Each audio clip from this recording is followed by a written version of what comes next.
my video on my basic hygiene routine. I will also introduce an app that has been very helpful to me.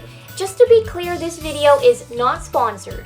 I am introducing certain products and the app because I think they're great. And a big thanks to Varnika Vlogs for requesting this video. The first thing I do in the morning is wash my face. I will often use baking soda. That's right, baking soda makes a great cleanser and leaves my skin clear and oil-free. To use it, mix between 1/8 to 1/4 of a cup of baking soda, enough to cover your face, and just enough water to make a thick spreadable mixture. Rinse your face first before applying. I normally use a popsicle stick to spread it around like a facial mask. Once it's on, I only leave it for a minute or two before completely washing it off. Baking soda is potent and will over-dry skin if left on too long. I have oily skin, so I recommend letting it sit a minute at most for dry and normal skin types. When drying your face, pat the skin, don't rub. Rubbing pulls the skin and can lead to earlier wrinkles. Next, I moisturize my skin, and I usually use one of two options. The first option is milk. It has protein and fat that nourish skin. Based on that statement, I'm sure you guessed that higher fat milk like 2% or whole is better for the face. Use a cotton ball to dab the milk thinly across the entire face. You could wash it off after 15 minutes, or it's fine to leave it on. I know that sounds kind of gross, but no worries, it doesn't spoil on the face. All it does is dry like a powder. Some of my friends have even mistaken it for powder foundation when I left it on. Just be sure to wash it off at the end of the day because that would be too long. If you do use low-fat milk, it will dry sticky. If the milk is 1% or skim, don't leave it on all day. The second option, and the one I use most often, is Argon Oil. Coconut and sandalwood oil also work, although I personally have found sandalwood to irritate my skin. Find what works best for you. I fill a jar with a rolling tip, or you could use a cotton ball to apply it to the face. Just a small amount on the skin will do. It can give my face an oily appearance, so I dab off any excess with a paper towel. Adding oil to my face actually caused my skin to produce less of its own oil. I needed my skin to produce less because it overproduced before. If you have dry or normal skin, only apply oil occasionally to prevent your skin from over-drying. My skin has been pretty clear since I discovered my gluten sensitivity and went gluten-free. But when I have an occasional acne flare-up, I use honey. Dabbing dots of honey on a pimple and letting it sit for about half an hour to an hour before washing it off with cool water will shrink it. It won't entirely eliminate a breakout, but it will reduce the appearance. After finishing with my skin, I brush my teeth. Toothpaste infused with baking soda will keep your teeth white and sparkling. For deodorant, I normally use Tom's of Maine. I love Tom's because it contains natural ingredients and no artificial fragrances. Tom's is a bit expensive, so frugal alternatives are rubbing alcohol and lemon juice. Since alcohol and lemon both kill bacteria, rubbing on some of either will keep you smelling nice. You may have to reapply the alcohol or juice every few hours as needed. It doesn't last as long as traditional deodorant.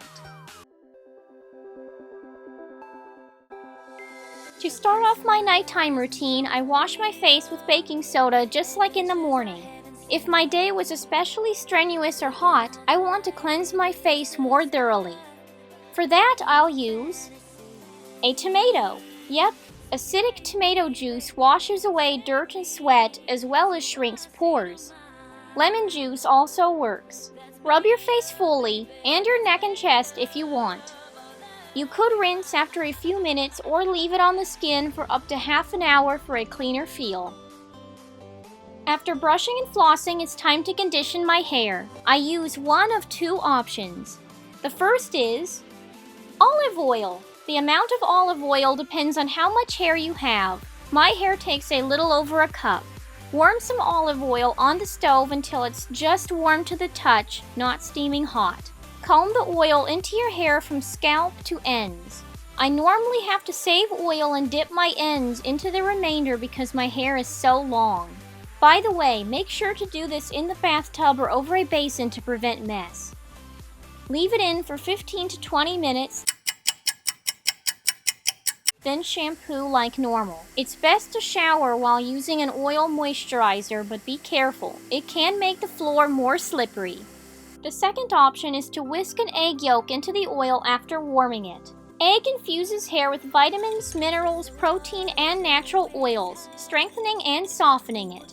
To use this mixture, just repeat the same process as applying the plain olive oil.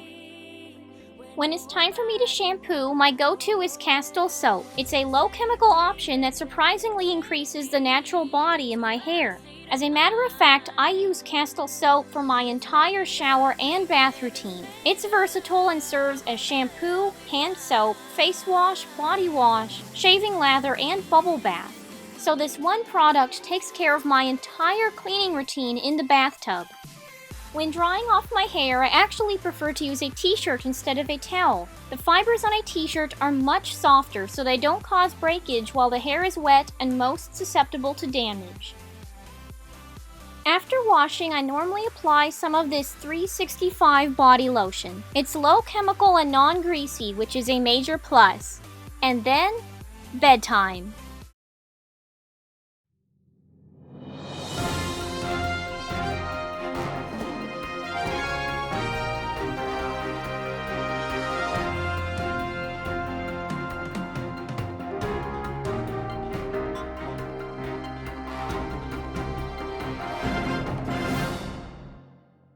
If you are interested in finding healthy alternatives now, let me introduce you to the free app Think Dirty. This app has been so helpful to me for over a year now. It allows you to search the chemical ratings of various products and brands.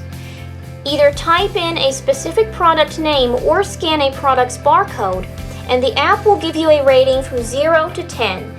0 indicates no or low chemical, 10 indicates very high chemical. It also breaks down the exact chemicals in the item and how they affect your health. You can also search for the healthiest products in a product category, so you can make the most informed decisions when shopping. This app doesn't have every brand and every product listed, so sometimes you will find items that are not yet in the system. However, you can submit unlisted items so they can be added to the app later.